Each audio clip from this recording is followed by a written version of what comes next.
பொன்னியின் செல்வன் பாகம் 5 50ஆம் அத்தியாயம். குந்தவையின் கலக்கம். செல்வத்தில் பிறந்து செல்வத்தில் வளர்ந்தவள் இளைய பிராட்டி குந்தவை தேவி. அழகில் ரதியையும் அறிவில் கலைமகளையும் அதிர்ஷ்டத்தில் திருமகளையும் ஒத்தவள். சுந்தர சோழ சக்கரவர்த்தி முதல் சோழ நாட்டின் சாதாரண குடிமக்கள் வரையில் அவளை போற்றினார்கள். அரண்மனையில் அவள் காலால் இட்டதை தலையினால் செய்ய எத்தனையோ பேர் காத்திருந்தார்கள். சிற்றரசர்கள் தங்கள் குலத்தில் வந்த அரசிளங்குமரிகளுக்கு குந்தவை தேவியின் பணிப்பெண்ணாக இருக்கும் பாக்கியம் கிடைக்காதா என்று ஏங்கினார்கள். பாரத நாட்டில் அந்நாளில் பேரரசர்களாக விளங்கிய பலரின் பட்டத்துக்குரிய அரசகுமாரர்கள் இளைய பிராட்டி குந்தவையின் கைப்பிடிக்கும் பாக்கியத்துக்கு தவம் கிடந்தார்கள். அத்தகைய சகல பாக்கியங்களும் வாய்க்கப்பெற்ற இளைய பிராட்டி அளவில்லாத சோகக் கடலில் மூழ்கியிருந்தாள். ஆதித்த கரிகாலனுக்கு அவள் சொல்லி அனுப்பிய எச்சரிக்கையெல்லாம் பயனில்லதாக போயிற்று. சம்புவரையர் மாளிகைக்கு போக வேண்டாம் என்று அவனுக்கு அவள் அவசர செய்தி அனுப்பியிருந்தாள். அவளுடைய வார்த்தைக்கு எப்போதும் மிக்க மதிப்பு கொடுக்கக்கூடிய அருமை தமையன் இந்த வார்த்தையை தட்டிவிட்டு கடம்பூர் அரண்மனைக்கு போனான். அங்கே மர்மமான முறையில் அகால மரணமடைந்தான். நந்தினி கரிகாலனுக்கும் தனக்கும் அருள்மொழிக்கும் சகோதரி என்றே அவள் நம்பியிருந்தாள். நந்தினி ஏதோ ஒரு காரணத்துக்காக அவன் மீது வஞ்சம் கொண்டிருந்தாள் என்பதையும் அறிந்திருந்தாள். நந்தினியின் கையினாலேயே கரிகாலன் மரணம் அடைய நேர்ந்திருந்தால் அதை காட்டிலும் சோழ குலத்துக்கு ஏற்படக்கூடிய அபகீர்த்தியும் பழியும் வேறெதுவும் இல்லை. கரிகாலன் மரணத்துக்கு பிறகு நந்தினி என்ன ஆனாள் என்பது தெரியவில்லை.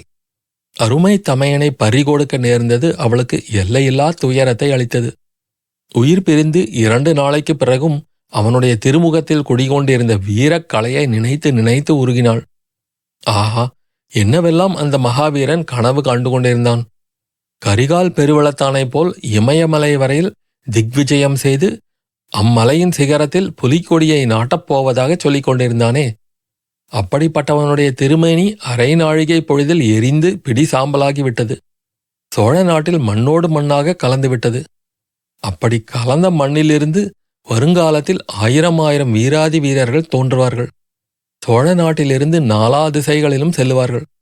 கடல் கடந்து தூர தூர தேசங்களுக்கு செல்லுவார்கள். வீரப்போர்கள் புரிந்து சோழ சாம்ராஜ்யத்தின் எல்லையை விஸ்தரிப்பார்கள். போகும் இடங்களிலெல்லாம் வானளாவிய கோபுரங்களை உடைய கோவில்களை எழுப்புவார்கள். அவை சோழ நாட்டின் பெருமையை உலகுக்கு எடுத்து இயம்பிய வண்ணம் கம்பீரமாக நிற்கும்.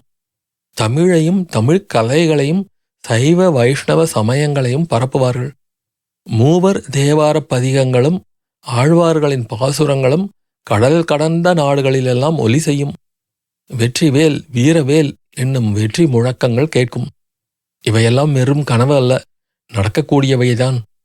அருள்மொழிவர்மன் பிறந்த வேளையின் விசேஷம் பற்றி பெரியவர்களும் சோதிடர்களும் அனுபவம் வாய்ந்த தாய்மார்களும் சொல்லியிருப்பதெல்லாம் உண்மையானால் கரிகாலன் கனவு காண்டவையெல்லாம் அருள்மொழிவர்மன் மூலமாக நினைவாக கூடும்.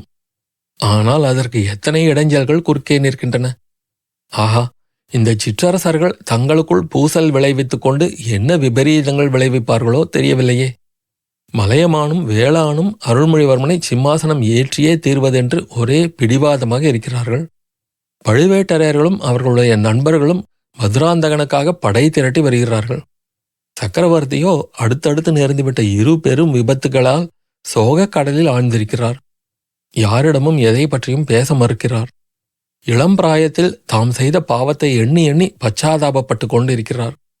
அவருக்கு தேர்தல் மொழி சொல்லக்கூட யாருக்கும் தைரியமில்லை. அவருடைய செல்வகுமாரியாகிய தனக்கே அவரை அணுக அச்சமாயிருக்கிறதென்றால் மற்றவர்களை பற்றி கேட்பானேன்? அருள்மொழிவர்மன் ராஜ்யத்தை தியாகம் செய்ய சித்தமாயிருக்கிறான். மதுராந்தகனுக்கு பட்டம் கட்டி வைத்துவிட்டு தான் சோழர் படைகளுடன் கடல் கடந்து திக்விஜயம் செய்ய விரும்புகிறான். ஆனால் அதற்கும் எதிர்பாராத முட்டுக்கட்டை ஏற்பட்டிருக்கிறது. ஏது காரணத்தினாலோ சோழ நாடே போற்றி பணியும் முதிய பிராட்டியான செம்பியன் மாதேவி தம் மகனுக்கு பட்டம் கட்டுவதை ஆட்சேபிக்கிறார். காலஞ்சென்ற தமது கணவரின் கட்டளை என்கிறார். இந்த சிக்கல்களெல்லாம் எப்படி தீரப்போகின்றனவோ தெரியவில்லை. இப்படி சோழர் குலத்தை பற்றியும் சோழ சாம்ராஜ்யத்தை பற்றியும் ஏற்பட்டிருக்கும் கவலைகளெல்லாம் போதாதென்று குந்தவையை இன்னொரு பெருங்கவலை வாட்டி வதைத்தது. அவளுடைய உள்ளம் கவர்ந்த வானர் குல வீரனை பாதாள சிறையில் அடைத்து வைத்திருக்கிறார்கள். ஆதித்த கரிகாலனுடைய மரணத்துக்கு அவனை பொறுப்பாக்க முயல்கிறார்கள். இதில் அந்த பல்லவ குலத்து பார்த்திபேந்திரன் பிடிவாதமாக இருக்கிறான். பாட்டனார் மலையமான் ஒருவேளை தான் சொன்னால் கேட்டு விடுவார். ஆனால் சந்தேகத்துக்கு ஆளாகியிருக்கும் ஒருவன் விஷயத்தில் பெண்பாலாகிய தான் எப்படி தலையிடுவது? தமையனாகிய ஆதித்த கரிகாலனை காட்டிலும் வழிப்போக்கனாக வந்த வந்தியத்தேவன் பேரில் தனக்கு அதிக அபிமானம் என்று ஏற்பட்டால் அதைவிட அபகீர்த்தி வேறு என்ன இருக்கிறது? பார்த்திபேந்திரன் வேணுமென்றே அத்தகைய அபகீர்த்தியை பரப்பக்கூடியவன். கரிகாலன் கொலையுண்டு கிடந்த இடத்தில் வந்தியத்தேவனை கையும் மெய்யுமாக சம்புவரையரும் கந்தமாறனும் பிடித்ததாக பார்த்திபேந்திரன் சொல்கிறான். இது உண்மையாகவே இருக்கலாம். ஆனால் கரிகாலனை ஒரு நிமிடமும் விட்டு பிரியக்கூடாது என்று தான் கூறிய வார்த்தையை வந்தியத்தேவர் நிறைவேற்றியிருக்க வேண்டும். ஆதித்த கரிகாலனை கொலைகாரர்களிடமிருந்து காப்பாற்றுவதற்கு முயன்று அதில் வெற்றி காண முடியாமல் தோல்வியுற்றிருக்க வேண்டும். ஆனால் இதை பற்றிய உண்மையை எப்படி அறிந்து கொள்வது? வந்தியத்தேவரை தான் போய் பார்க்க முயன்றாலும் அவரை சிறையிலிருந்து இங்கே தருவித்தாலும் வீண் சந்தேகங்களுக்கும் பழிச்சொற்களுக்கும் இடம் கொடுக்கும். தன்னை பற்றி யாரும் எதுவும் சொல்லத் துணிய மாட்டார்கள். அப்படி சொன்னாலும் கவலையில்லை. ஆனால் கரிகாலனுடைய மரணத்துக்கு அருள்மொழிவர்மனையே காரணமாக்கவும் சில வஞ்சகர்கள் முயன்று வருகிறார்கள். தான் அவசரப்பட்டு ஏதாவது செய்வதால் அவர்களுடைய கட்சிக்கு ஆக்கம் உண்டாகிவிடக்கூடாது அல்லவா? தெய்வமே, தேவி, ஜெகன்மாதா, பிறந்ததிலிருந்து ஒரு கவலையுமின்றி வாழ்ந்திருந்த எனக்கு எப்பேற்பட்ட சோதனையை அளித்து விட்டாய். இவ்வாறெல்லாம் குந்தவையின் உள்ளம் எண்ணி எண்ணி புண்ணாகிக் கொண்டிருந்தது. கரிகாலனுடைய மரணச் செய்தியும் வந்தியத்தேவர் அதில் சம்பந்தப்பட்டிருக்கும் செய்தியும் வந்தது முதல் இளைய பிராட்டி இரவில் ஒரு கணமும் தூங்க முடியவில்லை. இந்த சிக்கலான நிலைமை தீர்வதற்கு வழி கண்டுபிடிக்க பல வழிகளை யோசித்து ஒவ்வொன்றையும் நிராகரித்து கொண்டிருந்தாள். அவளுடைய உயிருக்கு உயிரான தோழி வானதியிடம் கூட மனம் விட்டு பேசுவதற்கு மறுத்தாள். வானதியும் அவளுடைய மனோநிலையை ஒருவாறு உணர்ந்து கொண்டு ஏதும் பேசாமலும் கேட்காமலும் இருந்தாள். குந்தவைக்கு பக்கத்தில் பெரும்பாலும் நிழல் போல் தொடர்ந்து இருந்து கொண்டு அந்த நிழலைப் போலவே மௌனமாகவும் இருந்து வந்தாள். அவ்விதம் சமயோசிதம் அறிந்து குந்தவையின் சிந்தனைகளில் குறுக்கிடாமல் சர்வ ஜாக்கிரதையாக இருந்து வந்த வானதி அன்றைக்கு திடீரென்று இளைய பிராட்டியை நெருங்கி, அக்கா, அக்கா, தங்களை பார்ப்பதற்காக ஒரு பெண் வந்திருக்கிறாள். கண்ணீரும் கம்பலையுமாய் நிற்கிறாள். பார்த்தால் பரிதாபமாயிருக்கிறது என்று சொன்னதும் குந்தவைக்கே சிறிது வியப்பாக போய்விட்டது. அவள் யார்?